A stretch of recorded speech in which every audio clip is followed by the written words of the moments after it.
नमस्कार। आज मैं फिर आपके सामने अपराध की एक और घटना लेकर आया हूं। आज के अपराध की घटना हालिया है, बिल्कुल हाल के दिनों की है। प्रदेश है उत्तर प्रदेश, जिला है उन्नाव। तारीख थी 23 फरवरी 2023। जिला उन्नाव के शफीपुर इलाके में सुबह सुबह गांव के लोगों ने एक अर्धनग्न लड़की की लाश बीच सड़क पर देखी। लड़की के शरीर पर बहुत कम कपड़े थे, लेकिन वो बुरी तरह से कुचली हुई थी। उसमें कुछ भी शेष नहीं बचा था। ऐसा लग रहा था कि रात में वो सड़क पर एक्सीडेंट होने के बाद पड़ी रही और भारी वाहन उसके ऊपर से गुजरते रहे। बहरहाल उसे फौरन पुलिस को बताया गया। शफीपुर की पुलिस वहां आ गई। उन्नाव का बड़ा कस्बा है और तुरंत ये पता लग गया कि ये लड़की कौन है, क्योंकि इस लड़की के घर वाले रात 12:30 बजे से, जब ये घर से निकली थी, तब से इसे ढूंढ रहे थे। पेरियार परियर परियर इलाके की रहने वाली ये लड़की थी। कक्षा 9 की छात्रा थी। बामुश्किल तमाम ये बालिग उम्र में आई होगी। परिजनों ने तुरंत अपनी शंका व्यक्त की कि कौन कौन से लोग हो सकते हैं जिन्होंने इसके साथ ये ऐसा किया है, क्योंकि ये एक्सीडेंट बिल्कुल नहीं है, किसी कीमत पर नहीं है। ये रात में 12:30 बजे बिना घर में अपने माँ बाप को या भाई को बताए हुए निकल गई थी। जैसे ही लोगों ने कमरे में नोटिस किया कि ये अपने बिस्तर पर नहीं है, लोग सतर्क हो गए, क्योंकि अपने साथ 2 जोड़ी कपड़े भी ले गई थी। जिसके पास साइकिल थी, जिसके पास मोटरसाइकिल थी, सब अपने अपने वाहन से आसपास ढूंढते रहे, लेकिन इसका कोई पता नहीं लगा। इसीलिए जैसे ही ये डेड बॉडी के होने की सूचना शफीपुर में सड़क पर प्राप्त हुई, वैसे ही पुलिस ने फौरन इनके घर वालों को बुलाया। लेकिन चूंकि बीच सड़क पर थी, ट्रैफिक जाम हो रहा था, ये जानने के बाद जब वहां पुलिस आ गई, तो पुलिस का ये कहना है कि हमने ट्रैफिक को खोलने के उद्देश्य से, कोई केओस न हो, कोई कानून व्यवस्था की स्थिति न पैदा हो, हमने जो कुछ भी उसका अवशेष हिस्सा बचा हुआ था सड़क पर, उसे उसका पंचायतनामा करके पोस्टमार्टम के लिए बॉडी भेज दी थी। घर वालों ने जो भी कपड़े उसके शरीर पर बचे थे, उससे उसकी पहचान मॉर्चरी में जाकर की थी। फिर जिन जिन लोगों पर यह शक व्यक्त किया गया था, पुलिस ने उनके खिलाफ कोई कार्रवाई अब तक नहीं की थी। भीड़ वहां पर बहुत बढ़ गई और गांव के लोग इकट्ठा हो गए। लड़की के भाई ने आरोप लगाया कि रात 12:30 बजे बहन मेरी घर से गायब हुई थी। उसके बाद हम पागलों की तरह उसे ढूंढते रहे, लेकिन बहन का कहीं पता नहीं चला। मेरी बहन को बहाने से बुलाकर कुछ लोग इको गाड़ी पर उठाकर ले गए थे और उसे बहुत बेइज्जत किया।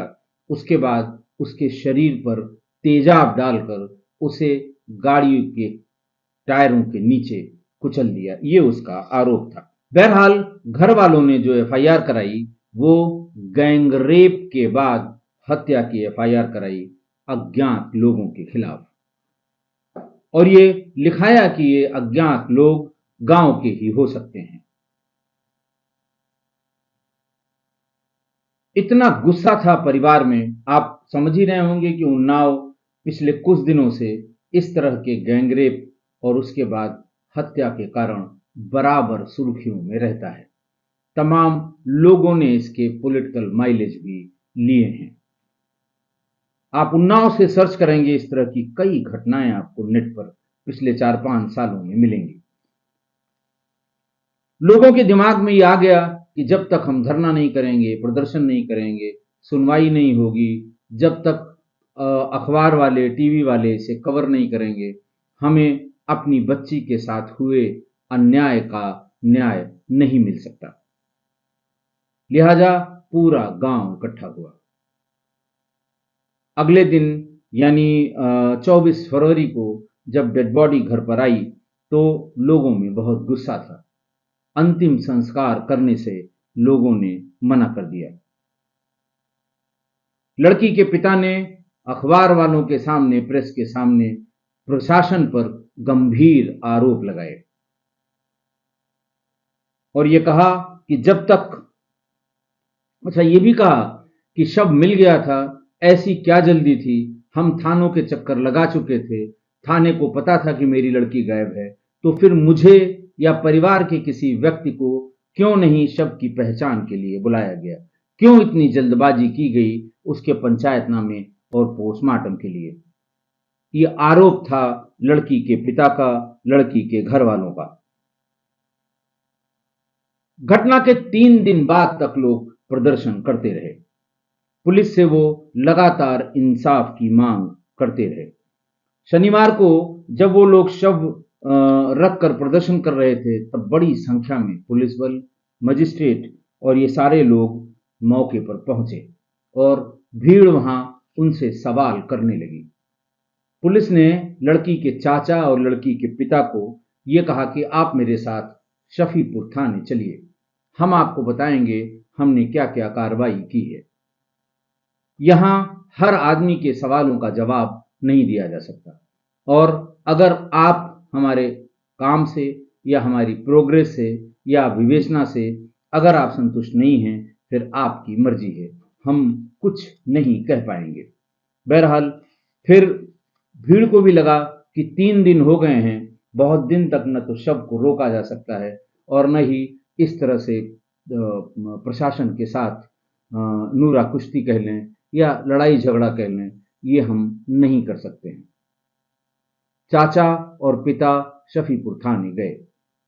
पुलिस ने उनको जो अब तक की विवेचना हुई थी उससे सारी बातों से अवगत कराया और ये भी बताया कि इस कांड को 2 लोगों ने अंजाम दिया है, गांव के ही पिंटू नाम के लड़के ने और उसके दोस्त रोहित ने। और ये भी बताया कि हमने उन्हें गिरफ्तार कर लिया है, लेकिन हम इस थाने पर उसे नहीं रख सकते क्योंकि भीड़ अगर थाने पर आकर उन्हें बाहर निकालने का दबाव बनाएगी तो खून खराबा होगा, पुलिस को बल का इस्तेमाल करना पड़ेगा, पब्लिक मानेगी नहीं क्योंकि भीड़ की जो साइकोलॉजी होती है वो यही कहती है। बहरहाल उनकी बातों से संतुष्ट हुए घर वाले तब आकर उसके बेटी का दाह संस्कार उन लोगों ने कर दिया और उसे खेतों में ही दादा दादी के पास दफना दिया गया। अब आप सोचिए कैसी घटना हुई होगी, कैसे उसको किया गया होगा। पुलिस ने जो बताया उन लोगों को बताया और बाद में जो केस डायरी में आया वो बहुत ही दर्दनाक था, वो बहुत ही जिसको कहते हैं भयावह था, वो बहुत ही रोंगटे खड़ा कर देने वाला था। उन्होंने ये बताया कि पिंटू के उस लड़की से संबंध हो गए, आते जाते मिलते जुलते। पिंटू ने ही उस लड़की को एक मोबाइल फोन दिला दिया और फिर उससे ये कहा कि जब भी कभी बात करना व्हाट्सएप कॉल पे ही बात करना या व्हाट्सएप पे चैट करना, इससे ज्यादा और आगे करने की जरूरत नहीं है क्योंकि पुलिस फिर पता लगाएगी अगर कोई शिकायत होगी तो। लेकिन समझने वाली बात यह है कि इस जगह पर लड़के ने पूरी चालाकी की और लड़के के मन में क्या है इसका अंदाजा आप लगा सकते हैं। लड़की के साथ इस प्रेम प्रसंग के बारे में पिंटू के दोस्त रोहित को भी जानकारी थी क्योंकि पिंटू अपने दोस्त रोहित से सारी बातें शेयर करता था। घटना वाली रात यानी 22 तारीख को पिंटू ने बारात में जाने के लिए एक गाड़ी तय की। गाड़ी लेकर वो करीब 12 बजे के आसपास उसने लड़की को व्हाट्सएप कॉल करके बुलाया और ये कहा कि तुम बाहर निकलो, मैं तुम्हें बताऊंगा तुम्हें कहाँ पहुंचना है। लड़की चुपचाप बिना माँ बाप को बताए घर से भाग भाग निकली। लड़की ने पिंटू ने लड़की को यह बताया कि बद्री प्रसाद कॉलेज के पास फला रंग की फला नंबर की गाड़ी से मैं बैठा हूं, किसी तरह भाग के उस गाड़ी पर आ जाओ।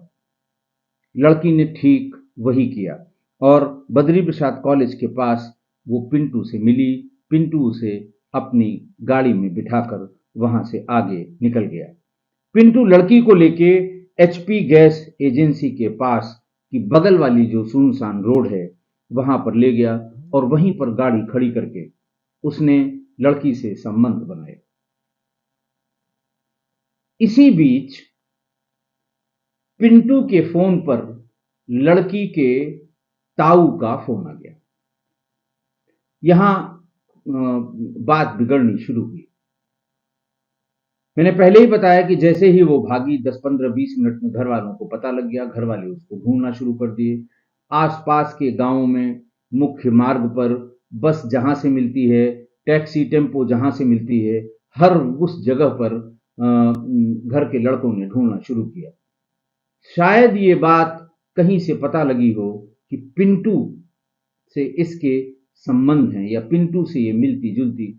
गांव में ये सब बातें कभी छिपती नहीं हैं। किसी की बात ऐसी उजागर हो जाती है कि पूरा गांव जान जाता है, लेकिन ऐसा कभी नहीं हो सकता कि गांव का कोई भी व्यक्ति इस तरह के संबंधों के बारे में न जानता हो, चाहे वो एक व्यक्ति हो, दो व्यक्ति हो या चार व्यक्ति हो।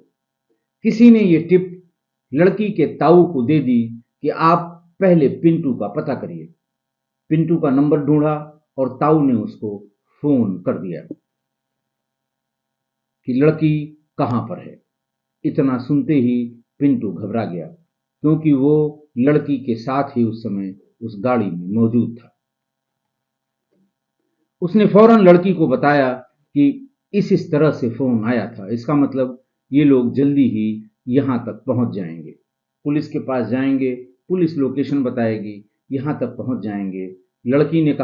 लड़की से कहा कि तुम वापस चली जाओ। लड़की ने कहा सवाल ही नहीं है। जब घर वालों को ये पता लग गया कि मैं घर से भाग गई और मैं तुम्हारे साथ हूं या तुम्हारे पास हूं, मैं किस मुंह से घर जाऊंगी, मेरी बहुत बदनामी होगी। बेहतर यह है कि हम तुम कहीं भाग चलते हैं। वो भागने का दबाव बनाने लगी। पिंटू की कुछ समझ में नहीं आया, तो उसने कहा कि शांत मन से हम लोग इस पर बात करते हैं, कोई तरीका निकालते हैं। और उसने इसी बीच में अपने दोस्त रोहित को बुलवा लिया। रोहित रोहित ओमनी वैन उसके पास थी, क्योंकि वो टैक्सी की गाड़ी बुकिंग वाली थी। वो उससे आगे नहीं जा सकता था पिंटू। उसके दिमाग में यही था कि रास्ते में कहीं बुलाएंगे, मिलेंगे और उसके बाद उसे घर तक छोड़ देंगे। लेकिन तब तक उसके ताऊ के फोन आने से सब बिगड़ गया। पिंटू ने रोहित को फोन करके बुलाया कि तुम आ जाओ, और पिंटू अपनी गाड़ी से कोरावन पुल पर पहुंचा तो वहां रोहित अपनी ओमनी वैन पर मौजूद था। लड़की को गाड़ी में बिठाकर पिंटू के दोस्त के साथ उसने कहा तुम गाड़ी में बैठो, हम पिंटू से पूछते हैं कि हम लोगों को कहाँ जाना चाहिए, कहाँ रुकेंगे, हम लोग कुछ पैसा इससे मंगा लेते हैं, तब तो हम चलेंगे। लेकिन बात ऐसी नहीं थी। पिंटू ने रोहित से कहा कि इसको अभी घंटे 2 घंटे के भीतर अपने रास्ते से हटाना पड़ेगा, क्योंकि इसके ताऊ को पता लग गया है, गांव में हंगामा होगा, अनावश्यक बात हो जाएगी, मेरे घर वालों को भी पता लग जाएगा। फिर पिंटू ने उससे कहा कि जैसे ही मैं लड़की को गाड़ी से उतारूंगा, वैसे ही तुम इसे धक्का मारकर गिरा देना, और जब गिर जाए उसके ऊपर अपनी गाड़ी चढ़ा देना। उसने ये भी बताया कि लड़की वो गाड़ी के बाईं तरफ वाले दरवाजे पर बैठी है, इसको फला जगह पर बाईं पटरी पर ही उतारना, ताकि बाईं पटरी से ये सड़क पार करके दाहिने अपने गांव को जा सके। जैसे ही वहां रोका, लड़की ने साफ मना कर दिया कि मैं किसी कीमत पे नहीं जाऊंगी, गांव जाने का कोई मतलब नहीं है। गाड़ी को और आगे ले जाया गया और तब इन्होंने कान में बात की। जैसे ही लड़की ने मना किया, इसने कान में बात की कि ठीक है, तुम रोहित के घर रुक जाओ, हम लोग सवेरे भाग के चलेंगे। इस बात पर वो राजी हो गई, लेकिन उसे रोहित के उस घर का पता नहीं था जिसका वो जिक्र कर रहा था, या वो घर एग्जिस्ट ही नहीं करता था। रोहित ने कहा, तुम यहीं रुको, मैं गाड़ी फलां को दे के और आता हूं, मैं तुम्हारे साथ घर चलूंगा। वहीं पर हम, पिंटू और तुम रुकेंगे, सुबह कहीं जाने का प्लान बनाएंगे। और जैसे ही वो लड़की उतरी और सड़क पार करके सामने की तरफ बने कुएं पर जाने के लिए उसने कहा कि तुम कुएं के पास महुए का बड़ा भारी पेड़ है, वहीं पर वेट करना, मैं वहीं पर आऊंगा। जैसे ही वो उतरी, वैसे ही उसको धक्का देकर गाड़ी से कुचल दिया गया। यही नहीं, 2-3 बार गाड़ी को आगे और गाड़ी को पीछे करके लगभग बीच रोड में उसे कुचल दिया। कुचलने के बाद वो वहां से निकल गए। उन्होंने अच्छी तरह देख लिया कि लड़की की मौके पर ही मौत हो गई है। परिजनों ने यह भी आरोप लगाया कि लड़की के शरीर पर तेजाब के निशान हैं। पोस्टमार्टम में उसके जो पार्ट्स हैं उसको प्रिजर्व करके, बॉडी पार्ट्स को प्रिजर्व करके रखा गया, जिसके लिए कहा जा रहा था कि इसमें तेजाब भी इसके शरीर पर डाला गया है। इसके साथ दुराचार हुआ है और बहुत बुरी तरह से दुराचार हुआ है। उसके लिए भी स्लाइड्स, स्मेयर्स जो भी रखे जाते हैं वो रख लिए गए, क्योंकि बातचीत में या पूछताछ में दोनों में से किसी ने भी तेजाब के प्रयोग की बात नहीं की। पुलिस के इतना बताने के बाद जब शव का दाह संस्कार हो गया, तब दोनों को, पिंटू और रोहित को, पुलिस ने गिरफ्तार करके जेल भेज दिया। देखिए, आज की घटना, आज फिर एक प्रेम प्रसंग में एक लड़की की हत्या हो गई। कल किसी ने कमेंट किया था कि अब जो अपराध की घटनाएं आप बता रहे हैं, सब लगभग एक तरह की हैं। वही प्रेम प्रसंग, वही उसमें हत्या। अब कुछ इसमें बदलाव लाइए, और बेहतर यह है कि आप 90 के दौर की जो घटनाएं, जिनमें पुलिस को विवेचना में बहुत दिमाग खर्च करना पड़ता था, उन विवेचनाओं के बारे में एक बार फिर बताइए, क्योंकि उसमें सस्पेंस रहता है, आगे जानने की उत्कंठा रहती है, आदि आदि, सबकी अपनी अपनी पसंद है। जब मैं उस दौर की घटनाएं बताया करता था, आप कमेंट्स पर जाकर देखिए। बहुतायत लोग कहते थे साहब अब ऊब गए हैं, ये पुराने जमाने वाली बंद करिए। अभी जो घटनाएं पिछले 25-30 एपिसोड में मैं बता रहा हूं, इनमें 90% हालिया हैं। हालिया का मतलब जिस दिन मैंने आपको बताया होगा उसके 10, 12, 15 दिन के भीतर की घटनाएं होंगी। 90%। कहने का आशय ये कि ये अपराध इस समय हो रहे हैं, ये अपराध इस समय प्रचलन में है। बहुत से लोगों ने कहा कि साहब ये प्रयागराज में जो घटना हुई है, जो जिस तरह से खुलेआम हत्या हुई है,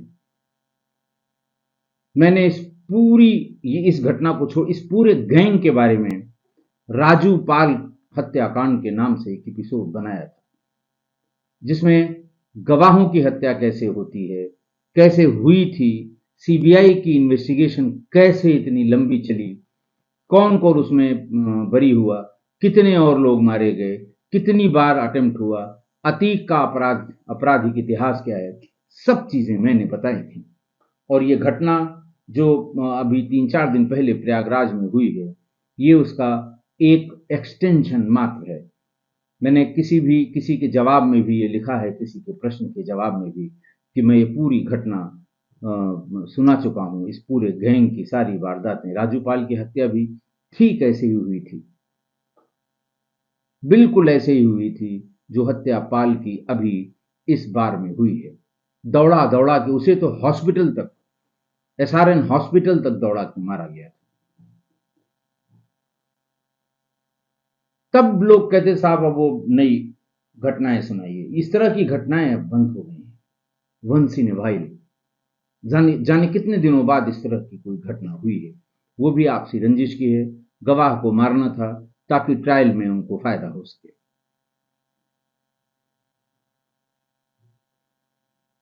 पुलिसकर्मी अब भी मारा गया, तब की घटना में भी पुलिसकर्मी मारे गए थे। तो बहरहाल मैं आपकी भावनाओं की कद्र करता हूं और अब मैं फिर पुरानी डायरी, पुरानी कटिंग्स, पुराने रिकॉर्ड्स ढूंढ रहा हूं कि 90 के दशक की उस तरह की घटनाएं जिसमें पुलिस को इन्वेस्टिगेशन करने में पसीने आ जाते थे, उन घटनाओं को मैं इकट्ठा कर रहा हूं। इस जो वर्तमान वाली सीरीज है, ये जैसे ही खत्म होगी मैं उनके बारे में बताऊंगा। तो आज फिर एक लड़की की हत्या हुई। पिंटू की चिकनी चुपड़ी बातों में आकर वो लड़की ये मान बैठी कि वो मुझे सच्चा प्यार करता है और वो जो कहेगी वो जरूर करेगा, उसकी बात को वो टालेगा नहीं। अब मेरी समझ में नहीं आ रहा है कि इस समाज को हो क्या गया है। बच्चे बच्चियां, पुराने नए, सभी इसी समाज के अंग हैं और पता नहीं लड़कियों को क्या हो गया। पिछली 30 घटनाएं जो लोग रेगुलर सुन रहे हैं, जिन लोगों ने रेगुलर इसको परसू किया है, आप चेक कर लीजिए। पिछली 30 घटनाओं में 24 घटनाओं में 30 में से 24 में लड़कियों की हत्या हुई है। प्रेम प्रसंग में, लिव इन रिलेशन में, आप जैसे भी कह लें। सिर्फ 6 ऐसे आपराधिक घटनाएं हैं जिनमें प्रेमी जोड़े में मेल की, लड़के की या पुरुष की हत्या हुई है। फिर भी ये रुकने का नाम नहीं ले रही। रोज दर रोज इस तरह की घटनाएं हो रही हैं जिनमें इसी तरह के प्रेम प्रसंग में लड़की अपने जान से हाथ धो बैठ रही है। भिंड की 2 घटनाओं को, जो एक ही जिले से संबंधित थी, अगर इनको छोड़ दिया जाए तो ये 30 घटनाएं अलग अलग प्रदेशों के अलग अलग शहरों से हैं और उसी शहर के आसपास के शहरों में रिपीट भी हुई हैं। यानी किसी शहर में या किसी कस्बे में इस तरह की अगर घटना होती है तो सबको इसकी जानकारी होती है। जो पेपर पढ़ता है, जो टीवी पे न्यूज़ देखता है, जो इंटरनेट पर ब्राउज करता है, जो व्हाट्सएप में हमेशा डूबा रहता है या जो ऐसा नहीं करता है, सबकी नॉलेज में ये होता है कि फला फला में ऐसा ऐसा था और फला की हत्या फला ने कर दी, जेल चला गया। लेकिन फिर भी घटनाएं रुकने का नाम नहीं ले रही हैं। कोई इन घटनाओं से सबक लेने को तैयार नहीं है। लड़कों ने तो ये मान लिया है कि लड़की को बेवकूफ बनाते रहो, पैसे खर्च करते रहो और प्यार के नाम पर शोषण करो और जब लगे कि गले पड़ गई तो उससे पीछा छुड़ाओ या मार दो। यही सार है हालिया घटनाओं का जिनमें लड़कियों की हत्या हुई है। जीने मरने की कसम तो 2 घंटे बाद ही खाने लगते हैं।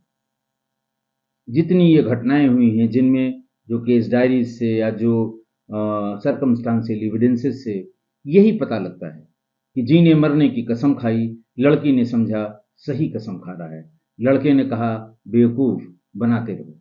लेकिन कम से कम एक शेर में आपको मुझे मिल गया, बहुत अच्छा सा है कि अगर ये कायदे से पढ़ लेंगे लड़के लड़कियां तो उनसे इस तरह की गलती नहीं होगी कि कब टूट जाए कसम ही तो है, कब टूट जाए कसम ही तो है, कब बदल जाए नजर ही तो है, तू मेरे साथ की आदत मत डाल, कब बिछड़ जाए जिंदगी ही तो है।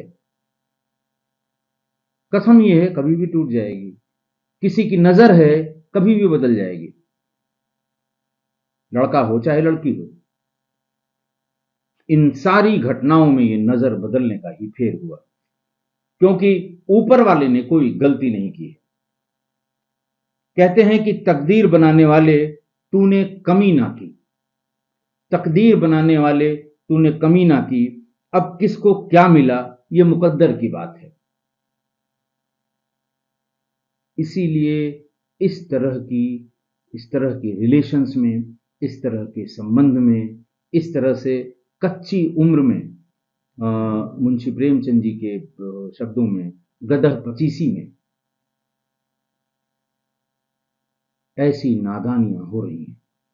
और ये बात बहुत विचारणीय है, ये बात सोचने वाली है, सबके लिए सोचने वाली है कि इसका शिकार लड़कियां ही क्यों हो रही हैं, लड़के क्यों नहीं हो रहे हैं, क्यों, जबकि दोनों ही भागीदार हैं बराबर के इस बेवकूफी के। जिस दिन लड़कियों की समझ में ये आ जाएगा, वो इस तरह गाजर मूली की तरह नहीं कटेंगी, किसी के बहकावे में नहीं आएंगी, किसी के धोखे में नहीं आएंगी, कोई उनको बेवकूफ नहीं बना पाएगा। आप भी इस पर विचार करिए, बताइएगा भी मुझे। मेरे हिसाब से आप मेरी इस बात से सहमत होंगे। आज के लिए इतना ही। बहुत बहुत धन्यवाद।